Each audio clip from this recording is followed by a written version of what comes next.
नमस्कार साथियों, हिंदी साहित्य शाला में एक बार फिर से स्वागत है आप लोग का। तो हम लोग उपन्यास के प्रश्नों का हल कर रहे थे, जिसमें 4 क्लास हो चुकी है और सब प्रश्नों को हल कर चुके हैं। तो आज उपन्यास की आखिरी क्लास रहेगी। कल हम लोग कहानी के प्रश्नों को हल करेंगे और कहानी के बारे में जानेंगे और उनके रचनाकार के बारे में जानेंगे। तो आज क्या लास्ट उपन्यास की प्रश्नोत्तरी रहेगी, जिसमें 25 प्रश्न हल करेंगे। तो 125 प्रश्न हम लोग हल कर चुके कर लेंगे उपन्यास के। लगभग जितना क्वेश्चन बनना चाहिए उतना इसी में से आप लोग का फंस जाएगा, इससे बाहर से कहीं से नहीं आएगा। तो आइए देखते हैं आज की लास्ट क्लास उपन्यास की 101 नंबर का प्रश्न क्या है। तो 101 नंबर का प्रश्न है कि हजारी प्रसाद जी के किस उपन्यास में मदनोत्सव का वर्णन है। ते है चारूचंद लेख, बी है पुनर्वा, सी है बाणभट्ट की आत्मकथा और डी है अनाम दास का पोथा। तो इसका राइट आंसर होगा डी, यानी अनाम दास का पोथा या हजारी प्रसाद जी के उपन्यास में मदनोत्सव का वर्णन है। आगे का प्रश्न है 102 नंबर का, जो सूची को मिलान करना है। तो आइए देखते हैं। एक तरफ रचयिता का नाम है और दूसरी तरफ उपन्यास का नाम है। तो ए है अपना बंटी या मन्नू भंडारी जी का उपन्यास है। तमस या भीष्म साहनी जी का उपन्यास है। राग दरबारी और धरती धन न अपना अपना। तो राग दरबारी या श्री लाल शुक्ल जी का है और धरती धन न अपना यह जगदीश चंद्र का उपन्यास है। तो इसका राइट आंसर क्या होगा देखते हैं 102 नंबर का। तो 102 नंबर का राइट आंसर होगा वी।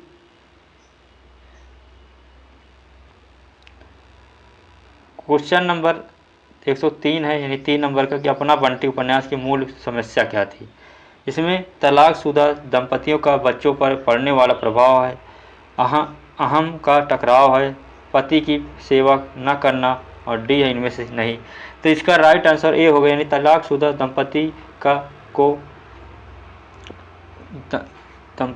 को बच्चों पर पड़ने वाले प्रभाव हैं। यानी तलाक अपना बंटी के माता पिता अब तलाक ले लेते हैं, तो बच्चे का उस पर पड़ने वाला प्रभाव का मूल समस्या का इसमें प्रयोग किया गया है, यानी बताया गया है। 104 नंबर प्रश्न का छूतों को होने वाली परेशानियों को चित्रित किया गया है। अपना बंटी में, राग दरबारी में, धरती धन अपना अपना और डी गोदान में। तो 104 नंबर का राइट आंसर होगा सी, यानी धरती धन अपना अपना।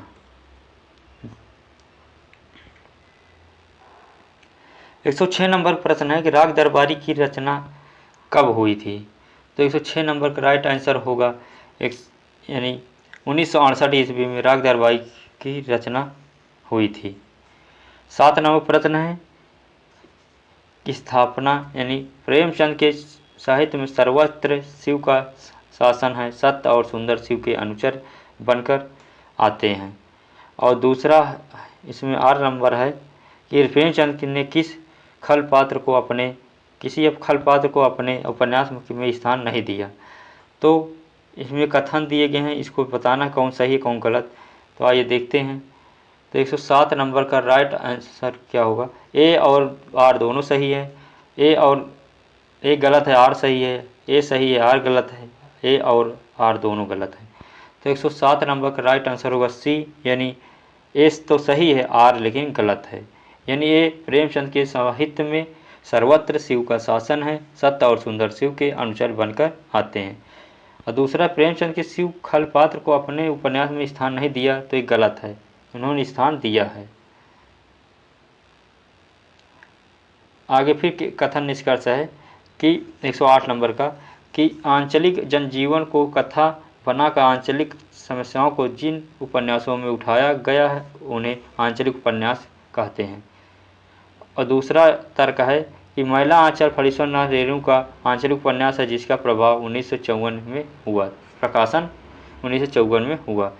तो ए है आंशिक सही, आर पूर्ण सही है, बी है ए गलत है, आर गलत है, सी है ए सही है, आर आंशिक सही है, डी, ए और आर दोनों गलत हैं। तो 108 नंबर का राइट आंसर होगा ए, यानी ए आंशिक सही है और बी आर पूर्ण रूप से सही है।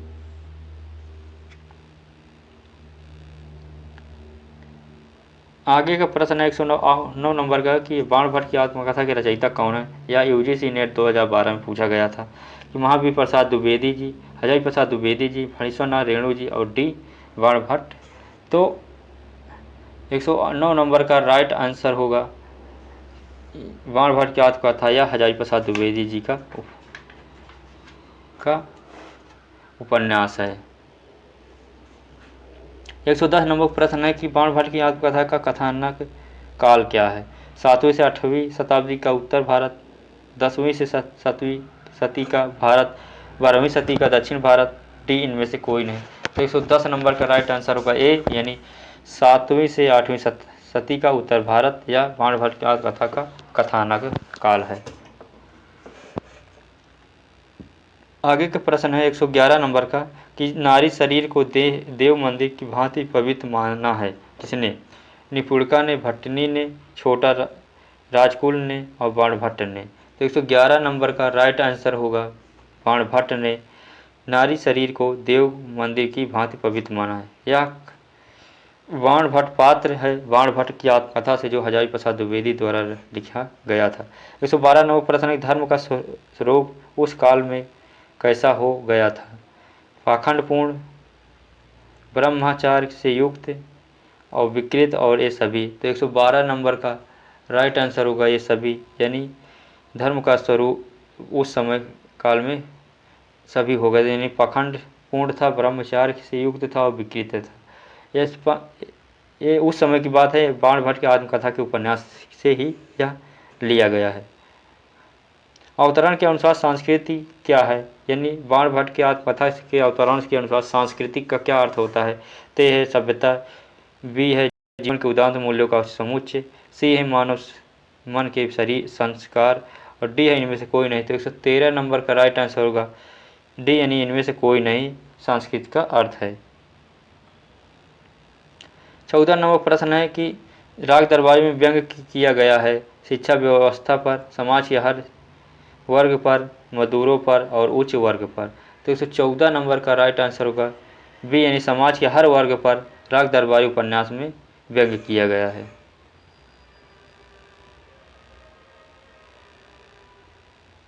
15 नंबर प्रश्न है इनमें से किस उपन्यास को साहित्य अकादमी पुरस्कार मिल चुका है। तो गोदान पर, अपना बंटी पर, राग दरबारी पर, देवरानी जेठानी की कहानी पर। तो 115 नंबर का राइट आंसर होगा सी, यानी राग दरबारी को पर साहित्य अकादमी पुरस्कार मिल चुका है। 16 नंबर प्रश्न है हिंदी का पहला उपन्यास आचार्य रामचंद्र शुक्ल ने किसे माना है, बताना है।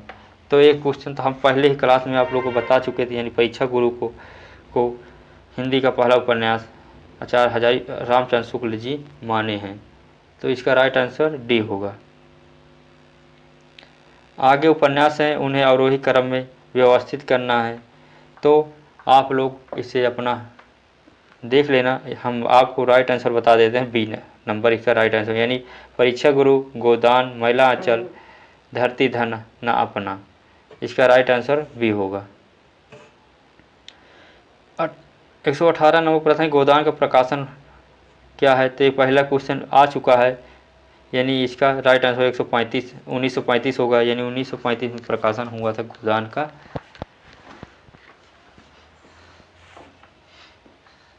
सॉरी 35 नहीं 36 में। गोदान का प्रकाशन 1936 में हुआ था, गबन का 1935 में हुआ था।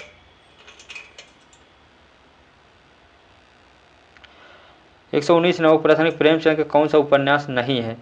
तो गोदान, वरदान, निर्मला, ये तीनों उपन्यास प्रेमचंद जी के हैं और राग दरबारी यह इनका उपन्यास नहीं है।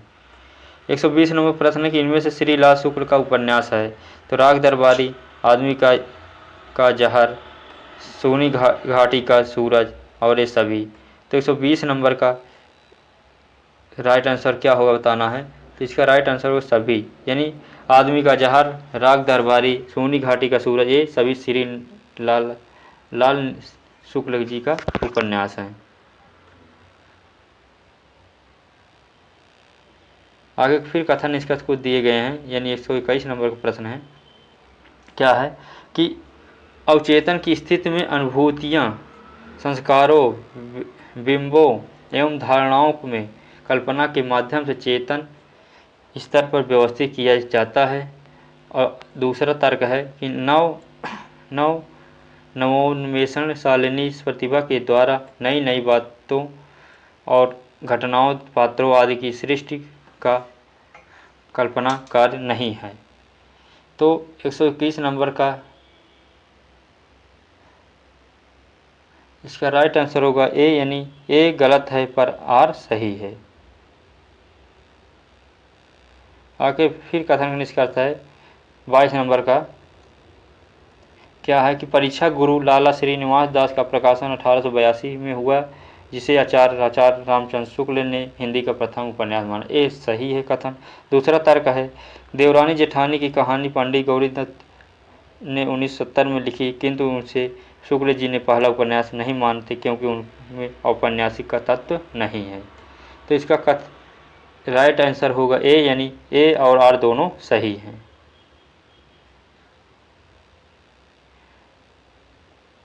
एक 123 नंबर प्रश्न है कि प्रेमचंद शताब्दियों से पद दलित, अपमानित और उपेक्षित कृषकों को की आवाज़ थे। और तर्क दूसरा है प्रेमचंद का गोदान जमींदार प्रथा के उन्मूलन एवं बैंकों के राष्ट्रीयकरण के कारण, देशव्यापी बैंकिंग विस्तार के कारण आज अप्रासंगिक हो गया है, क्योंकि किसान की समस्या आज वो नहीं है जो तब थी।